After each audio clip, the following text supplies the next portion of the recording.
खबर तफसील से भीम आर्मी चीफ चंद्रशेखर आजाद की जमानत अर्जी पर 30,000 कोर्ट ने समाअत की। अदालत ने दिल्ली पुलिस को फटकार लगाते हुए दरियाफ्त किया कि कौन से कानून के तहत किसी मजहबी मकाम के सामने एहतजाज करना मना है। अदालत ने पूछा कि क्या दिल्ली की जामा मस्जिद पाकिस्तान में है। याद रहे कि जामा मस्जिद के पास शहरियत कानून के खिलाफ एहतजाज करने वालों में चंद्रशेखर आजाद भी शामिल थे। अदालत ने कहा कि चंद्रशेखर उभरते हुए सियासतदान हैं, इनके एहतजाज करने में बुराई किया है। अदालत ने मजीद कहा कि लोग पुरअमन एहतजाज कहीं भी कर सकते हैं।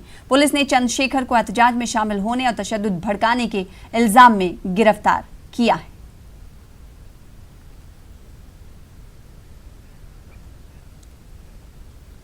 इंसानी हुकूक कमीशन की टीम जामिया मिल्लिया इस्लामिया पहुंच चुकी है। जख्मी तलबा और चश्मदीदों से NHRC की टीम मुलाकात कर रही है और इनके बयानात कलमबंद कर रही है। ये टीम 4 अरकान पर मुश्तमिल है। इस तरह से ये टीम 4 दिनों तक मुस्तकिल आएगी। जामिया तशद्दुद में नुकसानात का भी जायजा लिया जा रहा है। आपको बता दें कि 15 दिसंबर को शहरियत कानून के खिलाफ जामिया तालिबा एहतजाज कर रहे थे। पुलिस ने कैंपस में घुसकर तलबा की पिटाई की थी, जिसमें कई तलबा जख्मी हुए थे। 15 दिसंबर 2019 को जो घटना हुई थी जामिया की सेंट्रल लाइब्रेरी में, उस मामले में जामिया मिल्लिया इस्लामिया की तरफ से, यहाँ के टीचर्स एसोसिएशन की तरफ से और स्टूडेंट्स की तरफ से अलग अलग, उसके अलावा और भी कई बॉडीज हैं जिन्होंने NHRC को लिखा था कि वो इस मामले में संज्ञान ले और इस मामले की जांच करे जो यहाँ पर मानवाधिकारों का हनन हुआ है। उसके पश्चात यहाँ पर एक सीनियर सुपरिटेंडेंट ऑफ पुलिस जो कि NHRC में है, इन्वेस्टिगेशन देखती हैं, मंजिल सैनी, उनकी अध्यक्षता में 7 सदस्यीय एक टीम आई थी। उसने लाइब्रेरी का दौरा किया था। यहाँ पर जो तोड़फोड़ हुई थी, जो नुकसान हुआ है, उस सब का जायजा लिया था और उसके बाद उन्होंने हमसे कई चीजें मांगी थी। हमारे जो एविडेंसेस हैं वो मांगे थे, जो हमने उनको प्रोवाइड कर दी हैं। अब अगली कड़ी ये है कि बच्चों के रिकॉर्ड जो बयान है वो अब रिकॉर्ड हो रहे हैं, दर्ज होंगे, जिसकी शुरुआत आज हुई है। आज जो है 4 सदस्यीय टीम आई है जिसको एक DSP हेड कर रहे हैं। वो बच्चों के स्टेटमेंट्स रिकॉर्ड करेंगे। कुछ बच्चे अंदर मौजूद हैं और क्योंकि अभी 4 दिन तक ये होना है तो वो लोग आगे भी आ सकते हैं, वो यहाँ पर आएंगे। और जो नहीं आ सकते हैं, जो इस लायक नहीं है कि वो चल फिर पा रहे हैं या इस स्थिति में नहीं है, तो उनके फोन से स्टेटमेंट्स रिकॉर्ड करवाएंगे। JNU तशद्दुद मामले में दिल्ली कोर्ट ने व्हाट्सएप ग्रुप और FRSS और यूनिटी अगेंस्ट लेफ्ट के मेंबरों के फोन जब्त करने और गवाहों को तलब करने की दिल्ली पुलिस को हिदायत दी है। JNU के 3 प्रोफेसर्स की अर्जी पर समाअत करते हुए दिल्ली हाई कोर्ट ने गूगल और व्हाट्सएप से डाटा महफूज करने को भी कहा है। इल्जाम है कि व्हाट्सएप ग्रुपों के जरिए लोगों को JNU पहुंचने को कहा गया था और 5 जनवरी को JNU में नकाबपोश हमलावरों ने हमला करके तलबा और असातिज़ा की पिटाई कर दी थी। फ्रेंड्स ऑफ RSS और यूनिटी अगेंस्ट लेफ्ट के मेंबरों के फोन जब्त करने और गवाहों को तलब करने की दिल्ली पुलिस को हिदायत दी गई है। आज JNU तशद्दुद मामले पर जब दिल्ली अदालत ने सुनवाई की। उधर शाहीन बाग कालिंदी कुंज सड़क खुलवाने की मांग वाली अर्जी पर आज दिल्ली हाईकोर्ट में सुनवाई हुई। हाईकोर्ट ने मामले का निपटारा करते हुए मरकज और दिल्ली पुलिस को हिदायत दी है कि वो कानून के तहत कार्रवाई करें और अवामी मफादात को देखते हुए काम किया जाए। आपको बता दें कि शाहीन बाग में 15 दिसंबर से शहरियत कानून और NRC के खिलाफ एहतजाजी मुजाहरा हो रहा है। इस एहतजाज में ज्यादातर खवातीन शामिल हैं जो अपने बच्चों के साथ रातें सड़क पर गुजारती हैं।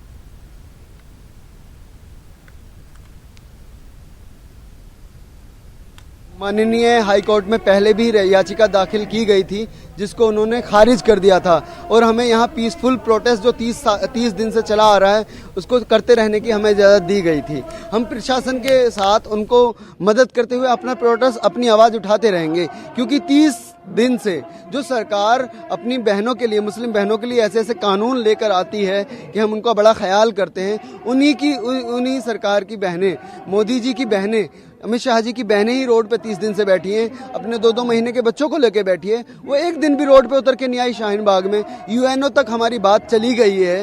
हर पूरे देश में शाहीन बाग की तरफ पे प्रोटेस्ट होने शुरू हो। उन सभी बातों को ध्यान में रखते हुए लोगों का समय वेस्ट हो रहा है, फ्यूल वेस्ट हो रहा है और रेड लाइट्स पे 20-20, 25-25 मिनट रुकना पड़ रहा है। इन सब को देखते हुए माननीय न्यायालय ने निर्देश पारित करे हैं कि जो भी संबंधित रिस्पोंडेंट है, जो भी पार्टीज हैं, उनको इस सभी चीजों को ध्यान में रखते हुए, लार्जर पब्लिक इंटरेस्ट को ध्यान में रखते हुए और इस पे और लॉ एंड ऑर्डर को भी असेस करते हुए इस पे उचित कार्रवाई तुरंत करनी चाहिए। देखिए, अभी कोर्ट ने ऐसी बात कोई कमेंट नहीं की है। जो भारत सरकार, दिल्ली पुलिस या अन्य जो हमने पार्टीज बनाई हैं, ट्रैफिक पुलिस, उनको कहा है कि आप इसकी जो है लॉ एंड ऑर्डर सिचुएशन को और पब्लिक इंटरेस्ट को और लोगों द्वारा जो फेस करे जा रहे पब्लिक इनकन्वीनियंस जो है, लार्जर तौर पर हजारों लोग जो इनकन्वीनियंस फेस कर रहे हैं, जो यूपी से, हरियाणा से और दिल्ली से लोग आने जाने में जिनको दिक्कतें हो रही हैं, उन सबको देखते हुए कोर्ट ने कहा इस पे उचित कार्रवाई बनती है। इस बीच बड़ी खबर आ रही, महंगाई को लेकर रिटेल और होलसेल महंगाई की शरह बढ़ी है। गुज़िश्ता साल दिसंबर से अब तक के आदादोशुमार के मुताबिक 2.59% रही होलसेल महंगाई की शरह। नवंबर में होलसेल महंगाई की शरह 0.58% थी और अक्टूबर की अगर बात करें तो अक्टूबर में 0.16% थी होलसेल महंगाई की शरह। तो इस वक्त की बड़ी खबर महंगाई को लेकर रिटेल और होलसेल महंगाई की शरह में इजाफा हुआ है।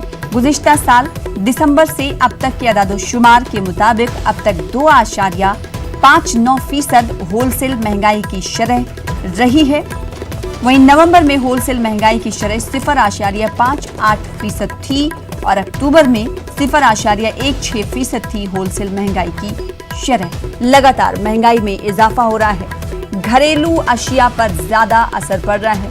अगर बात होलसेल की और रिटेल की करें तो दोनों में महंगाई की शरह में इजाफा देखा जा रहा है। खाने पीने की चीजें ज्यादा महंगी हो रही हैं। 5.5 सालों में सबसे ज्यादा महंगाई बढ़ी है। सवाल ये उठता है कि पॉलिसी मेकर्स आखिर इस हवाले से कुछ हल क्यों नहीं निकाल पा रहे हैं। गुज़िश्ता 1 सालों में घरेलू अशिया में सबसे ज्यादा इजाफा दर्ज किया गया है। घरेलू अशिया दुगनी कीमत पर फरोख्त हो रही हैं।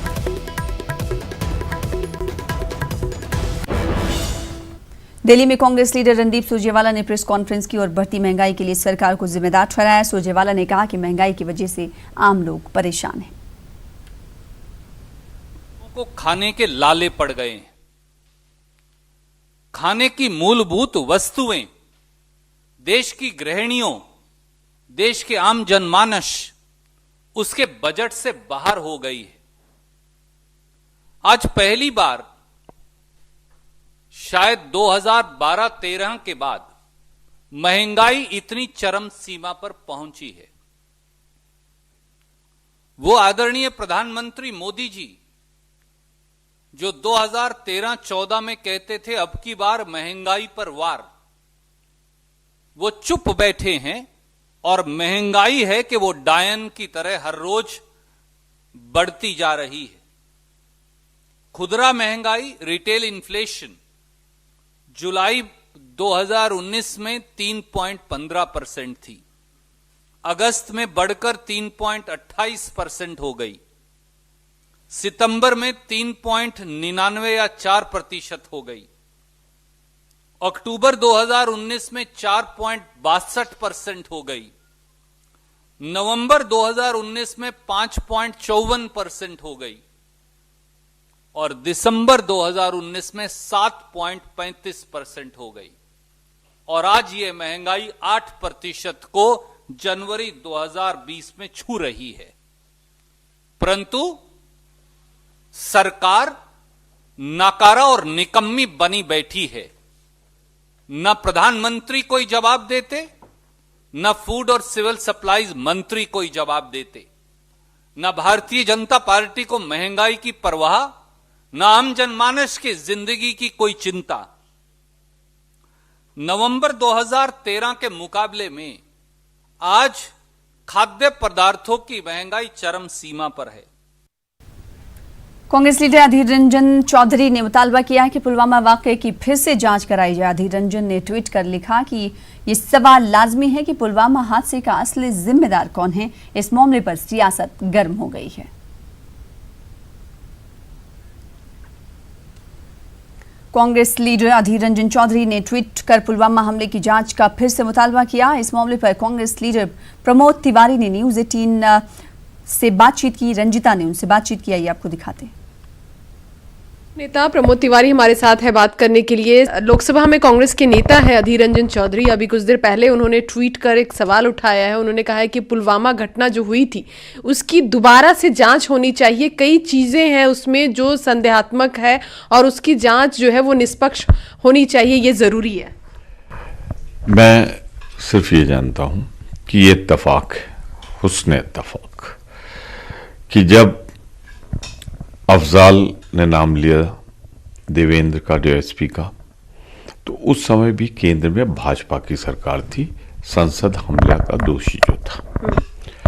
ये भी एक इत्तेफाक है कि जब पुलवामा में हमला हुआ, हमारे बेगुनाह जाबाज सिपाही शहीद हुए, तो उस समय भी देवेंद्र आसपास पोस्टेड था।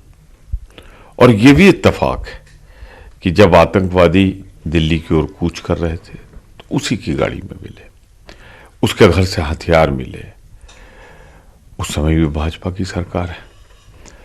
तो ये सवाल जो देश से प्यार करेगा, जिसके दिमाग में जरा भी देश के लिए, एकता और अखंडता के लिए सम्मान होगा, एक निष्पक्ष जांच न्यायालय के देखरेख में हो, ये तो हर कोई चाहेगा। सच्चाई सामने आनी चाहिए। नहीं, लेकिन इत्तेफाक जो आप कह रहे हैं, एक डोर दूसरे डोर से जोड़ने की कोशिश कर रहे हैं, क्या आरोप है, खुलकर बताइए। मैं कोई जोड़ने की कोशिश नहीं कर रहा हूं। क्या आप इससे इनकार कर सकती हैं कि जब अफजाल ने नाम लिया, इसी देवेंद्र का लिया, उस समय भाजपा की सरकार केंद्र में थी। क्या आप इससे इनकार कर सकती हैं कि जब यह हमला हुआ बेगुनाह नौजवानों पे हमारा, जिसमें हमारे तमाम जवान शहीद हो गए, पुलवामा, उस समय भी भाजपा की सरकार। क्या अंदेशा क्या है आप लोगों का? हम संवेदनशील मुद्दों पे, राष्ट्र हित के मुद्दों पे आशंका नहीं जाहिर करते। हम निष्पक्ष जांच चाहते हैं और इसीलिए कह रहे हैं अदालत जांच करे। मैं किसी पर कोई मोटिव नहीं लगाता, परंतु इतनी बड़ी घटना की निष्पक्ष जांच की मांग करता हूं जो अदालती देखरेख में, सर्वोच्च न्यायालय की देखरेख में हो। लेकिन जिस तरह से ये ट्वीट आया है, इससे पहले भी जिस तरह से कई नेता हैं कांग्रेस के जिन्होंने सेना पर सवाल उठाया है, तो अब आरोप फिर से कांग्रेस पार्टी पर लगने वाली है और लग रही है बीजेपी के नेताओं के द्वारा कि सेना पर सवाल उठा रही है कांग्रेस पार्टी। यहां सेना कहां से आ गई? डीएसपी सेना का, कहां से सेना आ गई? और सेना का नाम लेना, हमें सेना पे गर्व है, अभिमान है, हम उनकी बहादुरी को सलाम करते हैं। सेना कहां से आ गई? पर सेना की सुरक्षा से जुड़ा मसला है, और अगर सेना की सुरक्षा से जुड़ा मसला है तो हर भारतवासी ये चाहेगा कि अगर कोई कॉन्स्पिरेसी, बिना कॉन्स्पिरेसी के तो इतने लोग नहीं मारे गए, तो वो अनर्थन होनी चाहिए, वो आनी चाहिए। तो क्या जांच की मांग कर रहे हैं और जांच की मांग नहीं करनी चाहिए? धन्यवाद। कैमरा पर्सन सत्यप्रकाश के साथ रंजीता झा, न्यूज 18 नेटवर्क। उधर बीजेपी लीडर शाहनवाज हुसैन ने पुलवामा वाकये की फिर से जांच के मुतालबे पर सख्त रद्द-ए-अमल का इजहार किया। उन्होंने कहा कि आखिर कांग्रेस पाकिस्तान की जबान क्यों बोल रही है। कांग्रेस को क्या हो गया है? कांग्रेस पुलवामा बालाकोट की जांच मांग रही है। पुलवामा हुआ इसलिए तो पाकिस्तान को घुसकर मारा, हमारे जवानों की शहादत हुई। जो बयान पाकिस्तान देता है वो कांग्रेस के नेताओं के जबान से यहां बयान सुना जा रहा है। दुख होता है, चोट लगती है दिल को। किस तरह की भाषा कांग्रेस के लोग बोल रहे हैं, देश क्षमा नहीं। इस वक्त आपको सीधे लिए चलते हैं संबित पात्रा, जो कि आप बीजेपी के तर्जुमान हैं, कौमी तर्जुमान हैं। इस वक्त पीसी सीधे तौर पर आप कैमरे में आइए और आज आप ऐलान करिए कि आपको हिंदुस्तान की आर्मी के ऊपर, हिंदुस्तान के ये पूरी जो प्रक्रिया चलती है इंटेलिजेंस की, धरपकड़ की, सरकार की, इन पर आपको विश्वास नहीं है। और आप अगर मानते हैं कि पुलवामा के हमले में पाकिस्तान का हाथ नहीं था, पाकिस्तान ने पुलवामा का हमला नहीं कराया, तो किसने कराया? आप आके कैमरे पे बोलिए। Why do you want to give clean chit to Pakistan? सवाल आज हिंदुस्तान पूछ रहा है कांग्रेस पार्टी से कि आप पाकिस्तान को क्लीन चिट देने की ये जो भरसर प्रयास है, कोई आज का प्रयास नहीं है। 26/11 जब हुआ था, 26/11 जब हुआ था, तो सोनिया गांधी जी ने भेजा था उस समय दिग्विजय सिंह जी को कि आप जाके कहिए कि 26/11 आरएसएस की साजिश, 26/11 was done by RSS. उस समय भी पाकिस्तान को क्लीन चिट देने का काम 26/11 के मुंबई हमले के समय कांग्रेस पार्टी कर रही थी। सर्जिकल स्ट्राइक, एयर स्ट्राइक होता है तब भी आपको हिंदुस्तान के आर्मी के ऊपर, आर्मी के वक्तव्य के ऊपर, सरकार के वक्तव्य के ऊपर, प्रधानमंत्री के वक्तव्य के ऊपर आप विश्वास नहीं करते हैं। You keep on asking for evidences, आप सबूत मांगते हैं। और अब पुलवामा के हमले के ऊपर प्रश्न चिन्ह लगाना, these are too many coincidences. एक बार जुबान फिसल सकती है, 2 बार जुबान फिसल सकती है। वो जुबान जो बार बार फिसले, वो जुबान किसकी बोली बोल रही है, ये हिंदुस्तान पूछेगा। ये कांग्रेस की जुबान फिसल नहीं रही है, ये कांग्रेस की जुबान पाकिस्तान की बोली बोल रही है। बंधुगण, 3 दिन पहले army chief general Naravane ji ने स्पष्ट शब्दों में कहा कि we are ready for taking the POK also. उस समय आपने देखा होगा आर्मी चीफ के बोलने के चंद मिनटों के पश्चात अधीर रंजन चौधरी ने टॉन्ट कसते हुए, विथ सरकाज़म, मजाक करते हुए आर्मी चीफ के ऊपर उंगली उठा दी थी कि तुम काम करो, बोलो मत, you work, you don't speak. Is this the way you talk to the army chief? आप भारत के आर्मी के चीफ के ऊपर, उन्हें सड़क का गुंडा आपने कहा, नए आर्मी चीफ को आप टॉन्ट कस रहे हैं, आप उनको सरकाज़म से बात कर रहे हैं और आप कह रहे तू काम कर, तू बोल मत, और यहां आप पाकिस्तान को क्लीन चिट देने का काम कर रहे हैं। आखिर मसला क्या है, ये माजरा क्या है? ये वही अधीर रंजन चौधरी है बंधुगण, और कोई छोटे पद पे नहीं है, वो लीडर ऑफ ऑपोजिशन है। और अधीर रंजन चौधरी पार्लियामेंट में खड़े होके जब आर्टिकल 370 को एब्रोगेट करने की बात चल रही थी, उसे हटाने की बात चल रही थी, ये वही अधीर रंजन चौधरी है जिन्होंने खड़े होकर हिंदुस्तान के संसद में कहा था, क्या आपने पाकिस्तान से परमिशन लिया है? क्या आपने संयुक्त राष्ट्र, यूनाइटेड नेशन से परमिशन लिया है? क्योंकि ये तो बायलैटरल मसला है।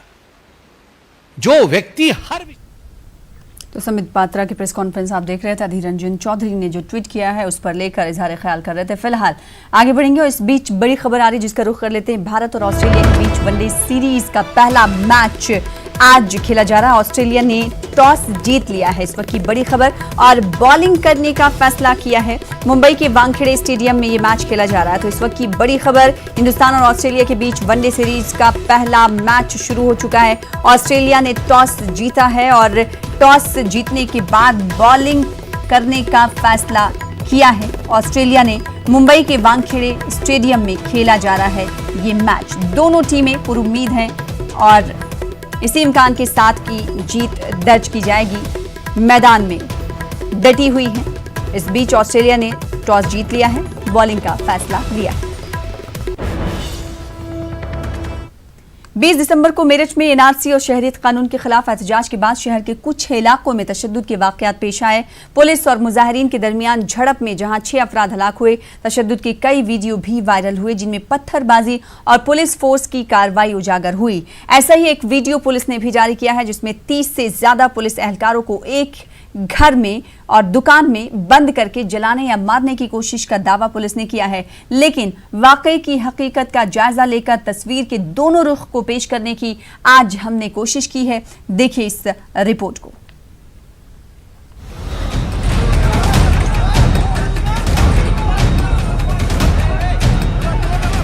बीस दिसंबर को मेरठ के लिसाड़ी रोड, भूमिया का पुल और हापुड़ रोड पर तशद्दुद के अनगिनत वाकयात पेश आए थे। हापुड़ रोड पर सिटी अस्पताल के सामने तशद्दुद के दौरान पत्थरबाजी से बचने के लिए 30 से ज्यादा पुलिस एहलकारों ने सड़क के सामने गली के एक घर में और दुकान में पनाह ली। तकरीबन 2 घंटे बाद फोर्स ने इन पुलिस एहलकारों को इस जगह से रेस्क्यू कराया। इस वाक़े को पुलिस और मुतासरीन ने कुछ यूं बयान किया। जब हम लोग निकले तो हमारे जो सब इंस्पेक्टर था उसने कहा सर कि ये पथराव और वहाँ आग लगा रहे हैं, मेरी जान बचाइए, क्योंकि वहाँ पे कोई चीज़ भीड़ करीब 10,000 घेर लिया है। और साथ ही साथ रिजवान भी बार बार कह रहा था कि सर 10,000 है, आग लगा रहे हो, साथ साथ में अंधाधुंध फायरिंग कर रहे हैं। फिर हम लोगों ने स्ट्रेटजी का हम सिटी मजिस्ट्रेट साहब ने लिया और एसपी देहात सर आगे हमारे पीछे चूँकि हो क्या रहा था कि अगर हम आगे बढ़ रहे थे तो पीछे से बहुत सारी संख्या में घेर ले रहे थे, तो उसमें एसपी देहात साहब ने बैकअप किया। फिर हम लोगों ने पहुंच के वहाँ पे ताला तोड़ा गया और चूँकि आग में अंदर टायर फेंक दिए थे, आग जल चुकी थी और अगर थोड़ा सा भी लेट होता तो शायद हम बहुत बड़ी कैजुअलिटी, लेकिन सब अच्छा। वहीं इस वीडियो के हवाले से पुलिस एहलकारों को जलाने या मारने की कोशिशों के दावे की हकीकत हमने मकामी लोगों और ऐनी शाहिदीन से जानने की कोशिश की। तस्वीर का दूसरा पहलू भी नजर आया। पुलिस एहलकारों को अपने घर में पनाह देने वाली खातून और मकामी लोगों ने उस रोज पेश आए वाक़े की हकीकत कुछ यूं बयान की है।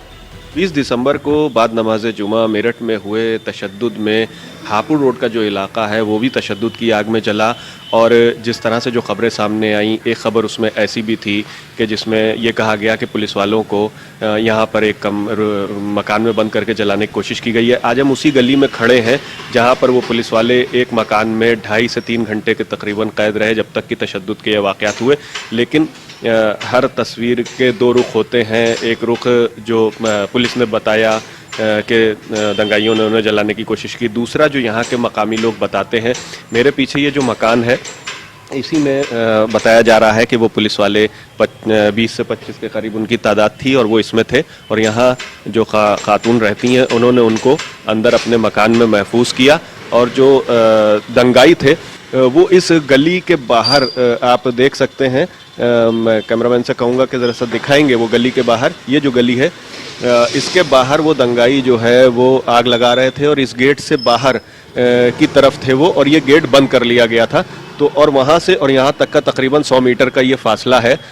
और इसमें जो है इस फासले से ये मकान सड़क से अंदर है तकरीबन 100 मीटर के फासले पे। तो अब आप देख सकते हैं कि किस तरह से वो दंगाई बाहर थे और बाहर वो तशद्दुद के वाक़यात हो रहे थे, पुलिस से झड़प हो रही थी। और वो पुलिस वाले इस घर में, यहाँ पर मेरे पीछे जो मकान है यहाँ पर महफूज थे।